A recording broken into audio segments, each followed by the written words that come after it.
Hello दोस्तों, स्वागत है आपका हमारे YouTube चैनल राकेश भैया अकेडमी पर। आज हमने 9th क्लास की शुभारंभ करी है, जिसमें सबसे पहला चैप्टर हमने जो स्टार्ट किया है वो है सरफेस एरिया एंड वॉल्यूम, पृष्ठीय क्षेत्रफल और आयतन। ये क्लास 9 चैप्टर 11 है। ठीक है, इसमें सबसे पहला जो टॉपिक हमने स्टार्ट किया है वो है बेलन। बेलन देखिए, यहाँ पर डायग्राम के थ्रू मैं आपको समझाऊंगा कि फॉर्मूले कैसे कब कहाँ लगाना है, क्योंकि देखिए अगर फॉर्मूले को आपको समझ में आ गया कि फॉर्मूला कब कौन सा लगाना है तो क्वेश्चन कितना भी घुमा दे आप उसे सॉल्व कर सकते हो। तो स्टार्ट करते हैं। पहले नंबर पे जो हमारा है वो बेलन है।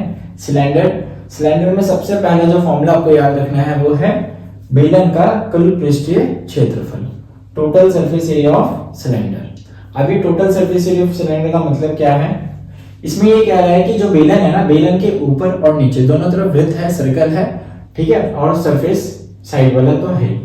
इसमें क्या है आपको याद रखना है, जो बेलन के ऊपर वृत्त है इसका फॉर्मूला होता है सर एरिया का, क्षेत्रफल का, पाई आर स्क्वायर, और नीचे भी क्या है, पाई आर स्क्वायर। अगर बेलन की हम बात करें, ऊपर से सर्कल हटा दे, नीचे से सर्कल हटा दे, तो जो बेलन की आकृति में जो चीज बच गया है उसका एरिया होता है 2 पाई आर एच। इन तीनों को जोड़ के ही ये फॉर्मूला हमारा बना है। कैसे बना है, अगर हम इन तीनों को जोड़ेंगे इस तरीके से, तो आप देख सकते हो ये दोनों की एबीसीडी सेम एक तरीके से, तो हम इसे जोड़ देंगे तो ये 2 पाई आर एस तो ऐसे ही रहेगा, और ये जुड़ के क्या हो जाएगा 2 पाई आर स्क्वायर। अब इन दोनों में जुड़ नहीं सकता है, क्योंकि क्यों नहीं जुड़ सकता है, सेम अल्फाबेट नहीं है, ठीक है, इसलिए जुड़ नहीं सकता है। तो हमने क्या किया, इसमें से कॉमन करा, 2 pi are 2 pi are common किया, तो इस वाले में क्या बचा h और ये r, तो ये r प्लस h आगे पीछे करके लिखा है, इससे कोई फर्क नहीं पड़ता। तो ये फॉर्मूला इस तरीके से बना है।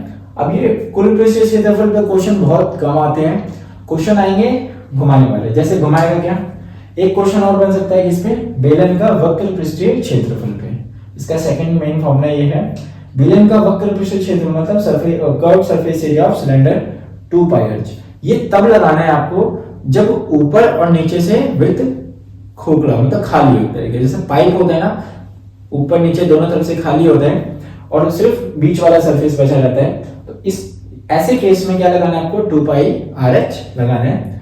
और हाँ, ये बहुत ज्यादातर यही क्वेश्चन में यूज होता है 2 पाई आर एच, ठीक है। थर्ड नंबर पे हमारा आता है बेलन का आयतन, volume of cylinder, pi R square H. इसके बाद जो सबसे ज्यादा मेन चीज समझने वाली है वो है ये वाला डायग्राम, ऊपर से खुला या नीचे से खुला, बात बराबर है। केस क्या है देखेंगे यहाँ पर, समझते हैं। मान लीजिए ऊपर से खुला हुआ, तो इसमें से ये पाई आर स्क्वायर क्या हो गया, गायब हो गया, ये वाला पाई आर स्क्वायर है इसमें, और 2 पाई आर एस तो है ही। तो देखा जाए तो ये पाई आर स्क्वायर इसमें नहीं लगेगा।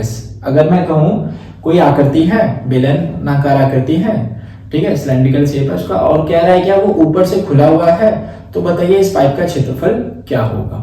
तो आप देखिए उसने बोल दिया साफ साफ कि ऊपर से खुला हुआ है। जब ऊपर से खुला हुआ बोल दिया, इसका मतलब 1 पाई आर स्क्वायर उसमें है ही नहीं, तो नहीं है, तो हमारे पास बचा क्या, 2 पाई आर एच और पाई आर स्क्वायर। तो इसको हम ऐड कर देंगे, पाई आर स्क्वायर ऐड कर देंगे, फिर से जुड़ेगा है नहीं, ऐड नहीं कर सकते हम, तो कॉमन ले लेंगे। तो देखा जाए तो पाई आर कॉमन हो जाएगा इसमें से, तो इसमें पाई आर कॉमन हो गया तो 2h बचा, और पाई आर चला गया, 2r था ना, तो 1r चला गया तो 1r बचा। तो एक ये नया फॉर्मूला हमने आपको बताया, नया कुछ नहीं है, बस समझने वाली चीज है ये, ठीक है। अगर आपको ये चीज समझ में आ रहा है तो आप डायग्राम को जब हम क्वेश्चन करेंगे तो डायग्राम को एज्यूम करते हुए क्वेश्चन को सॉल्व करोगे, तो क्वेश्चन कितना ही मुश्किल हो आप बहुत इजीली वे में इसको सॉल्व कर सकते हो, ठीक है। चलिए नेक्स्ट फॉर्मूले पे देखते हैं क्या है क्या नहीं, ठीक।